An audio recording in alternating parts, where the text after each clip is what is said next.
Taká malá ukážka, čo som dneska nabrusil, je tu KDS-ko. Toto bolo strašne zodraté a to je bol perfektný namakaný nožík z Čiech. Sú tu dva lidlacké Ernesta, tento bol aj trošku hrdzavý.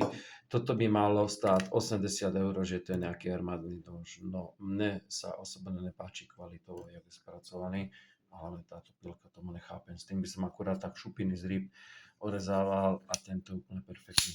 Takáto krásna vyskokovačka. Ukážeme si aj nejakú tú ostrosť, má tú 4,5 mm kožu. Nerežiem, doslova to sekám len tlakom. Takže nož je brutálne ostrý. Vyskúšame tento ešte.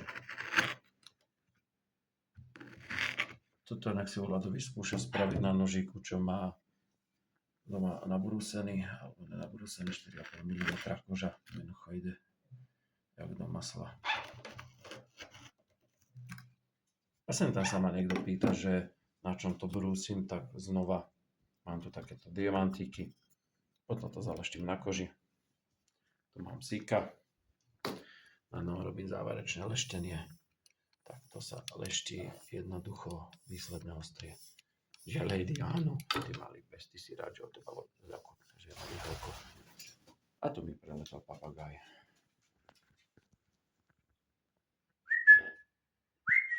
Ahoj, Timmy. Ahoj.